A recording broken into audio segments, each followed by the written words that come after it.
So The Day Before is a game that just released today, and it's doing terribly. The game released in early access today for $40, and people are not happy with it. So being the good YouTuber I am, I thought that we would go through that today and look at exactly where they lied to us. Before we get started, make sure to like and subscribe. Let's take a look. So starting off, if you go and look at The Day Before page on Steam, it is described as offering players a uniquely reimagined journey into a post-apocalyptic open-world MMO survival set in the present day on the US East Coast following a deadly pandemic. They promise you things such as fighting other players for survival, survive against deadly infected, collect valuable loot, and you get to discover a post-pandemic world with a beautiful and richly detailed New Fortune City, enter tall skyscrapers, business centers, and massive malls, grand stadiums, and more. You also will be uncovering distant surroundings of New Fortune City on stunningly detailed vehicles. You also get to rebuild society, so you join the Woodbury survivor colony on its mission to rebuild society, trade items in Woodbury and save your wealth in a personal storage room, and build your own home in a safe zone. So why don't we get into what each of those really looks like in this game. So fighting other players for survival is really just uninteresting.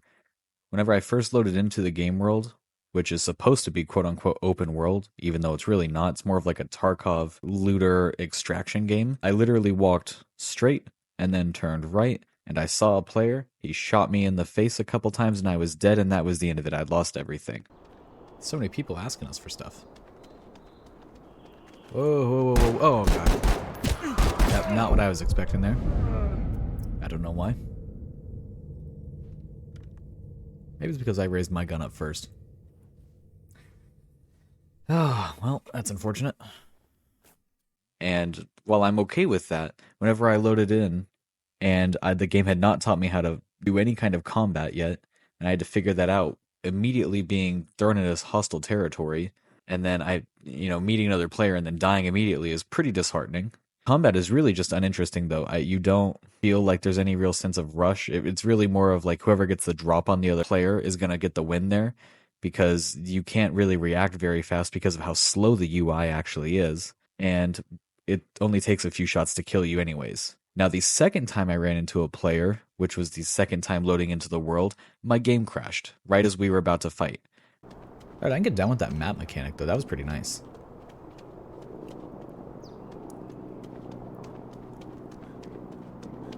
Now let's just see if we can take our wonderful loot back. We have so many pants. I can't wait to try them all on. Okay, so it was up, left. Oh god, what was that? Oh god, no. Oh, no, no.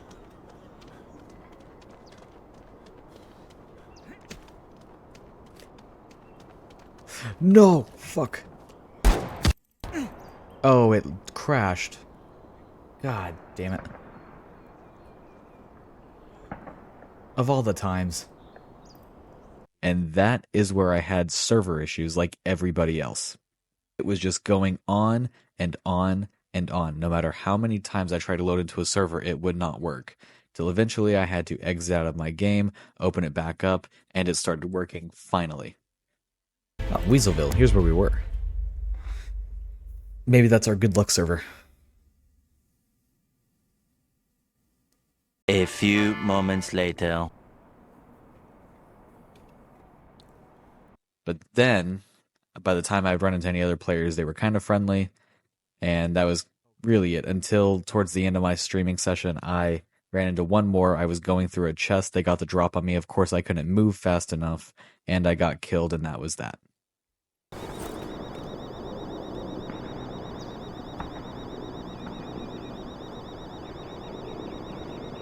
I am... Oh god, why is... Fucking caps lock.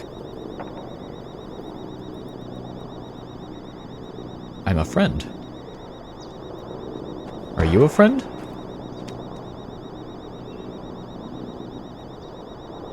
Today's my lucky day. I can feel it. Dude, can we stick together?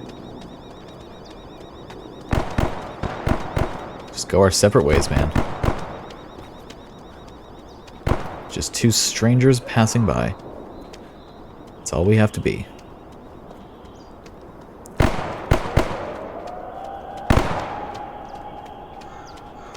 Oh, the way he murdered somebody was excellent. Maybe I can pick up his scraps. No batteries. Really getting a whole ass bank right now. That's pretty cool. Oh. Oh. No, no, you son of a bitch. You son of a bitch. Ah. And as for the actual zombies in the game, they don't really feel like they're very terrifying.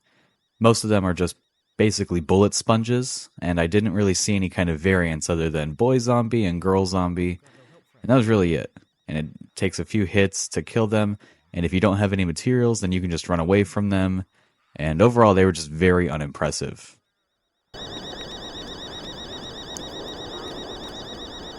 So that would be just like super unfortunate.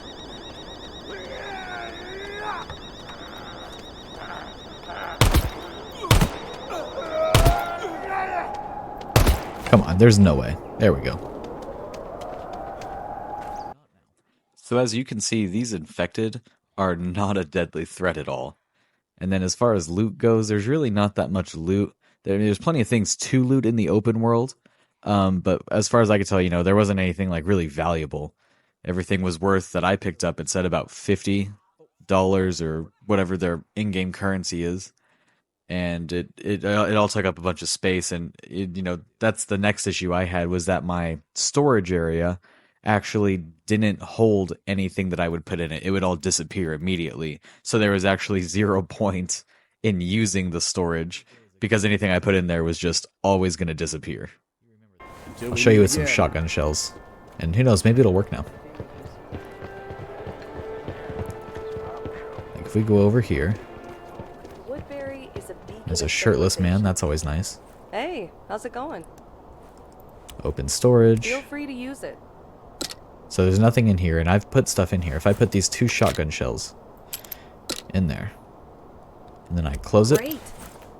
and I realize you can't see it on my screen. I'll move it in a second. Your But if I open storage, those shotgun shells that I just put over there, check this out. They're gone. So there's no way to get those back, apparently. The next part we'll be talking about is exploring the beautiful and richly detailed New Fortune City. Now, I don't know about you, but I think we can all agree by looking at this that it is very bland. The buildings that you can enter really don't seem to serve a purpose. The sound that comes from these buildings was most often just like a blaring alarm that no matter how far away you got from it, it just would not shut up. I could not make that turn off to save my life. And on the Steam page here, they actually claim that you can enter tall skyscrapers, business centers, massive malls, grand stadiums, and more. I did make it to the mall, and it didn't really seem like it was that cool. The bank was pretty empty, and I never saw any tall skyscrapers. I mean, hell, you can't even vault over a simple obstacle in your way, let alone go and use something in a building. You are also given a plot of land that you're able to kind of customize and make your own. They do start by giving you like a small set of customization options, and they do give you some for free. The only issue with this is I don't really see any reason to ever have to come back here, other than maybe to look at the 6 selections of underwhelming, overly expensive cars that you'll probably lose the second you go out. So I don't really see the point in even including this in the game, much less worrying about it. It just seemed like a small after detail that I can't really see anybody focusing on. And the last thing that I wanted to bring up is that towards the very end of my 3-hour play session, I went to go adjust the settings to change the window detail on the actual game itself, and that threw everything just into like a giant glitching mess that ultimately ended up just putting the final nail in the coffin for me personally, because I couldn't get it to work properly on stream anymore and be a proper size. So overall, this game just has so many issues to fix, and I think that if they iron it out, it could be a potentially good competitor for maybe at least Tarkov. I don't know if it's really going to stand out in the genre that they initially hoped for, though. Even some small changes would do a whole lot to really improve the game, such as maybe faster user interface and being able to vault over objects, Proximity chat would probably be a very huge help to improving this game's social aspect. Hopefully the devs though can take some criticism from the community, because they're offering plenty, and actually turn it around into something that we can come back and really visit and enjoy in the future. I think that would be great to see. Well, guys, that's all I have for you for this video. Make sure you comment below and let me know your thoughts on the game. Do you think this is a game that can be saved over time, or do you think they're just going to end up letting it go and flop? And I will see you guys on the next one. Make sure to like and subscribe.